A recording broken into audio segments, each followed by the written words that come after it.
Greetings. In this video, we will create a ball joint and a cup. We can use this as a starting point for legs or arms, and then we can build additional geometry, additional custom geometry on top of these shapes. Let's get started. We'll begin with a polygonal sphere, and I'm going to set that on a layer. So in the channel box, come down to layers. With that selected, we've made a new layer. And then in the third field out, we'll hit T to template. And we'll build our cup-like shape around this sphere. We'll begin with a polygonal torus, so we'll click that there. We'll come into the inputs.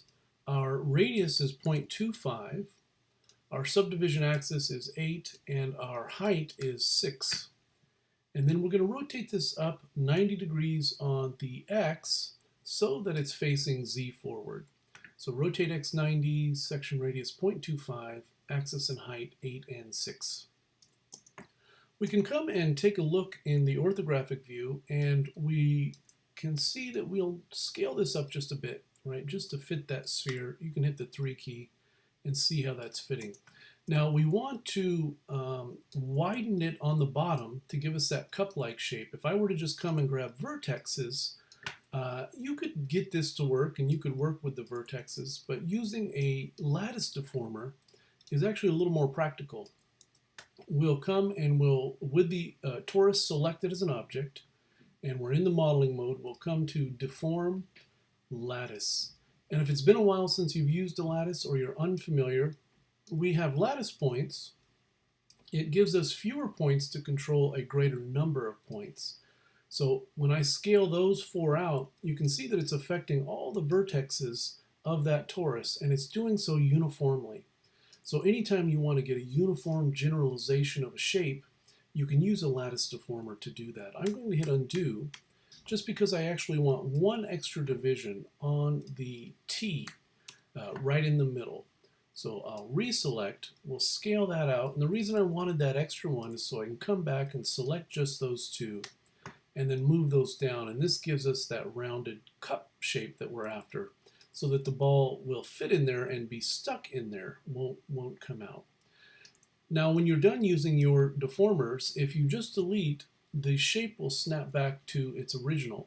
So what we want to do is select the object that's been deformed, have it selected in object mode, and we'll come to Edit, Delete by Type History. Edit, Delete by Type History. And now the deformer disappears, goes away. But our deformation is maintained. So there's our shape. Let's jump into the front view, and we can see we've kind of pulled off. So I'm going to slide that up, and we're going to remember that in a moment we want to put that pivot back at the origin. But we've raised this up a little bit, and then we're going to delete the faces off the top. So I'll draw a bounding box, and if you want to take a look here in the perspective view on which we have selected, we'll hit delete, and then we want to come and finish the top here, and I'll do one at a time so you can see. So we're bridging between those two and these two, and now that you see that, we can just do all 4 at once on this side. And if you hit the 3 key, you can see that that's a nice shape. We want the top, this is important, we don't want the top to be higher than the sphere, because we're going to have another one of these at 180, and they would be touching, and you wouldn't be able to bend. So we could grab these vertexes and we could move them down a little bit, which looks like it's working. And then just to make sure that we have a good distance, I'm going to grab the scale tool, and we'll also scale and then move this down a little bit so that it's fitting around there. So this is the distance we need right here, so that when the duplicate at 180 isn't going to touch the shapes when a knee or an ankle or an elbow is bending. Okay, yeah, looks good. We'll take a look here in the top view, yeah, and we'll come and grab these bottom 4 faces. In fact, this is a little wide, so actually let's go ahead and smooth this. I'm sorry. So we've got it selected as an object, and we can afford to smooth this once. Very simple shape, And I noticed when I selected those four faces, it was very rectangular, and we want a nice tight square in there. We could have extruded, but we're going to subdivide this once anyway, so we may as well do it at this point. And we'll grab these four faces, and it's still rectangular. It's longer in this direction. So I'm going to jump into the top view. We'll hit the F key, and actually let's give ourselves a head start. So I can see that sphere in there, and we're going to just scale our shape a little bit in this direction. And let me reselect those. So that's pretty close to square. We'll evaluate again in the top view, and why we want it to be square will be clear in a moment. We're going to be bridging between 90-degree versions of these, and so we don't want that extrusion, or that bridge I should say, twisted. And so we'll get this close to square. It doesn't have to be exactly, but if it's too rectangular, then you'll see the twist. And that looks about right. So I scaled it, and then I also scaled those individual faces. We're going to reselect those, and we'll extrude those four twice. Just quick view around, right? You want to make sure you don't have any others selected. And we'll hit extrude. And then I'm going to hit the 1 key just so that we can see this, and my offset is going to be 0.1. So I'm extruding twice. This is my first extrusion, and I've just set the offset to 0.1. Now I'll extrude a second time. I hit extrude a second time, and I'm going to click the world space switch dial here. So this switches between world space and local space. By default it's in local. So we'll click it once, and now we're in world space, and we can just drive that Y translate straight down. We'll pull it down a fair bit, even though we're going to replace, pull it back up in a moment. But I wanted to be able to select those vertexes cleanly and then just scale them together to make that flat. And then, yeah, with those selected, we'll move it back up. And you want it about there. And now we'll delete those four faces that we extruded. And this is the shape that we are after. Right, so this is our cup, and we'll make 3 additional duplicates. And we'll have the pelvis, knee, and ankle cup. Okay, before we duplicate though, we want to remember to put that pivot back at the origin. You can see it's sitting up just a little bit. In fact, let's hide our sphere so that we can see that. So we'll tap the D key, we'll activate the Y, X key, middle mouse button, tap the D key. And then before we make our duplicate, we can go ahead and delete the history for this shape. So we'll come up to Edit, Delete by Type History. And the other thing we'll do before we duplicate is we've got values, lots of different values in here. It'll make it easier for us to count and to rotate if we zero those out. So we'll come to Modify, Freeze Transformations. So I have my original torus shape selected as an object, and I'm coming to Modify, Freeze Transformations. And you can see our channel box is nice and clean now. We'll create our first duplicate. We'll come to Edit, Duplicate. And then I'm going to grid snap this down, let's say 9 units. We'll see if 9. You can make it, this length longer. We'll have longer legs, shorter. We'll have shorter legs. I think 9 is about right. And then we'll rotate it 180 degrees on the X. Now, before we bridge, we're going to make a duplicate of each of these. We'll, with both of them selected, we'll come to Edit, Duplicate, and we want to grid snap these out. Now, you know, if I go and hold down the X key and the middle mouse button, oops, they will both snap to the same place, right? So I don't want them in the same place. So we'll tap the red arrow, in this case, the X. We're constrained on the X.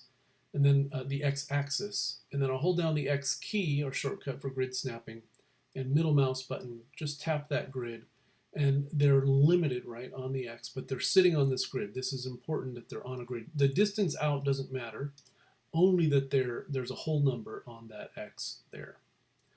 And the reason we want 2 sets is because this one is going to be connected to the pelvis, so we're going to rotate that 90 degrees on the Y. Negative, positive, it doesn't matter, but 90 degrees. So this will be our ball coming into the pelvis, and then this will come down and be our knee. Now we're ready to combine. We'll select both of those, maybe easier to see in the perspective view.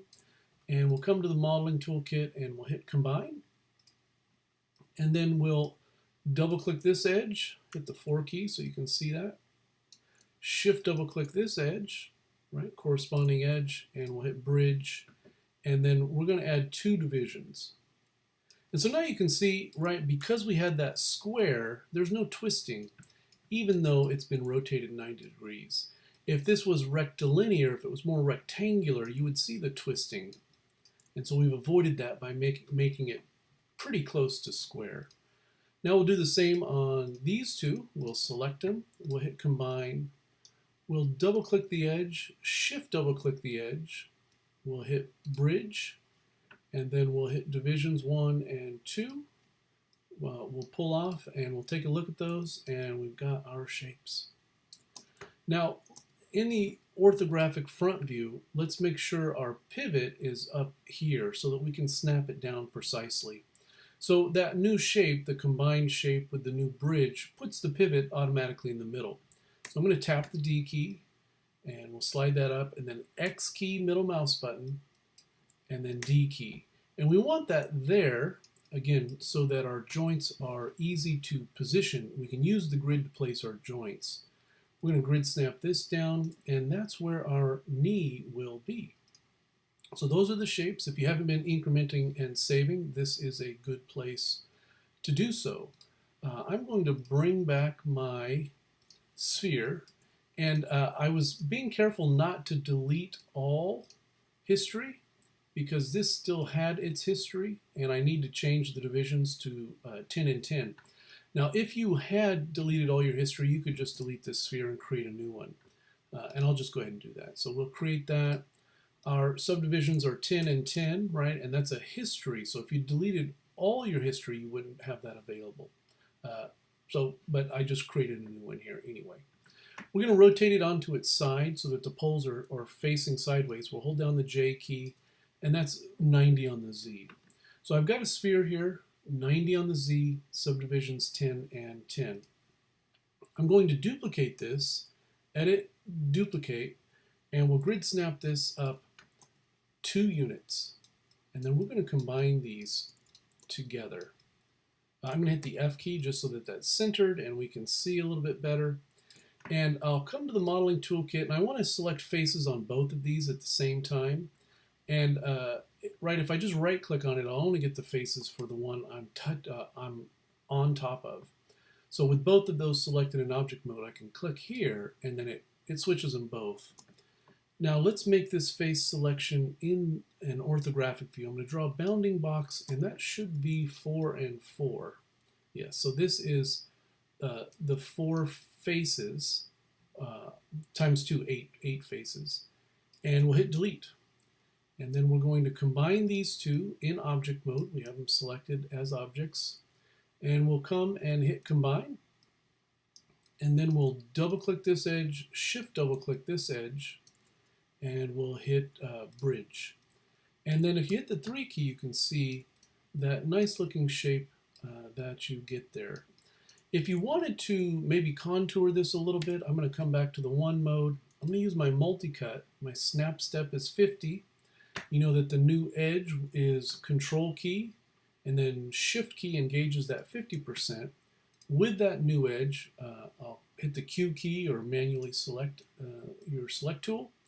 Double click that new edge, and I just wanted to contour this a little bit. So we'll hit the 3 key, and we can pull that in a little bit there. And we've got a nice ball joint shape. Very good. Now we can make some duplicates of this. And actually, let's put the pivot. So we're going to have to change the pivot for each of these. On this topmost one, we want the pivot to be here. So I'm going to tap the D key, and then we'll grid snap it. So X key, middle mouse button, D key. And we wanted that because we want this to be able to rotate over. This is what's going to connect to the pelvis. I'm going to hit undo, and then we'll duplicate this. And let's do this in an orthographic view. We'll hit edit, duplicate, and then I'm going to grid snap this down. And so you can see that fitting there. And then you'll recall we had a sphere on our ankle piece. So this is all we need to get started. Now, this is rather simplistic, but you can place the joints, rig it, and then you can create custom parts that sit on top. So you don't have to be limited to this if you've been following this exactly. In fact, why don't you save? I'll let you catch up, and then we'll come back and we'll experiment with joint placement. Be right back. Welcome back. I've imported my foot. My foot is sitting up here on the ground plane. Before we move our leg pieces, let's make sure all the pivots are in the right place. And so we've got, we just want to make sure they're on a grid. So this one is, and we know that our duplicate is, this duplicate is, but we did not reposition the pivot on this guy. And so we want this to be right at the origin. We'll hit the 4 key, tap the D key, activate the Y, and then X key middle mouse button, and then tap the D key. And so now we can manually position these as we would like. I'm going to select all of these and just put them on a layer and then hide them away temporarily while we position the foot. The foot is half a unit back just based on how we started modeling. So we're going to move each of these half a unit on the Z. So we'll type in that 0.5 and then we'll type in 0.5. And we can select both of those and come to modify freeze transformations. I can also see, I believe I had you delete the history. I may have imported one without the history deleted. So I'm going to come and we'll just delete all of our history. As we proceed from this point, we don't need our history. So we'll say edit, delete all by type. And that cleaned up our channel box, cleaned up our inputs.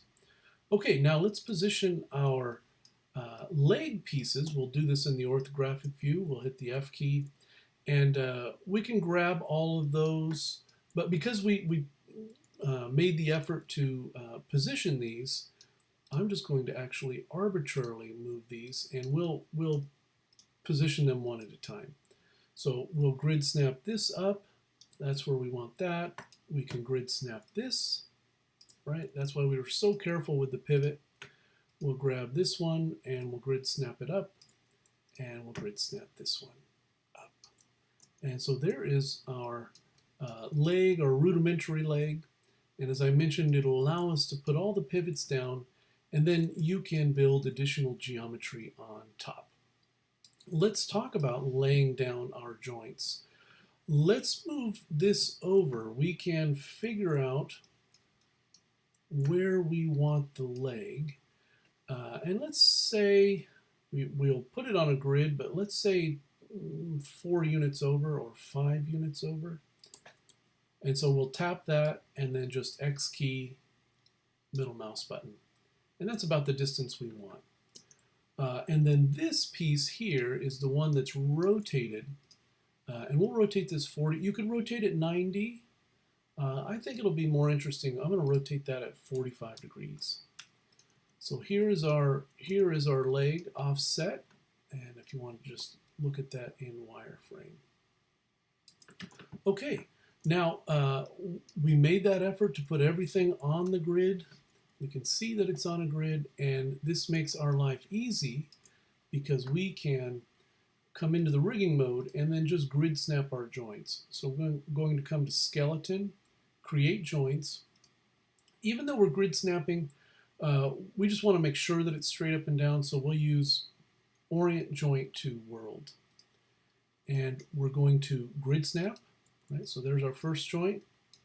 We're going to grid snap. We're going to have 2 knee joints, and then we'll grid snap down to the ankle, and then we'll jump into this view, and we'll put it out right out here. We'll hit grid snap, and right, we're half a unit off, so I'm actually going to use the move tool. There is our complete. If I hide the polys, you can see that joint chain. And then I'm going to just pick that terminal joint, and because it is a terminal joint, I can just move it. And I'm going to move it. Yeah, we could even snap it. Let's snap it. Right, we've activated the Y, and then we'll hit the V key and snap it right there. And then that way, when we create a pivot point here to push off the toe, that'll be in the exact right position. Okay, let's go ahead and give ourselves two windows side by side. So here is two windows side by side. We'll make them both perspective. I'm going to say show none, show joints. And then in here I'm going to say show none, and we'll say show polys. And this makes parenting go by real quick. Now this is an experiment. This is just practice. So you want to save as at this point. Even save it as a practice version, because we're going to rebuild this several times. This is just a warm-up, if you will. Now we also know that we want to rotate this and set the preferred angle. We could do this after we parented, but while we're thinking of it, let's just rotate those two joints. In previous lessons, you just had one knee joint to rotate. Here we've got two. And so we'll rotate those and we'll say skeleton, set preferred angle, and then we'll come and then zero those back out. And if we were to just finish the thought, now when we come to create the IK from hip to ankle, and I don't have IKs available, so let's turn those on so we can see it. Right now you see that bends properly. And now we can parent everything in. In fact, I'm going to come back and hide the IKs so I'm not accidentally selecting them as I parent. We've got the same perspective window, only polys, only joints. And let's start at the bottom just so it's clear. We'll pick this foot shape and it's going to go to the ankle. Lowercase p, or let's do our first couple, just edit parent, long way so you can see. We'll grab this foot shape, shift select the joint, and edit parent. And then we can grab the IK and you can see that when we raise that, right, that's working now. We'll come and grab the next shape up. That's going to come to this joint. We'll hit lowercase p. We'll grab the knee, and that's going to go to the next joint up, lowercase p. We'll grab the leg. It's going to come to this joint, lowercase p. And we're going to leave this one. This is going to actually go on a joint coming into the pelvis. But even just at this point, we're able to see that everything is working nicely. So you can see that ball joint, let's even just come in here. And so that rotates, right? There's no penetration. We get some so that's good. So we can come all the way up to there before it touches, right? So there is, and we could check here. We're getting some penetration there. Let's see, at about there.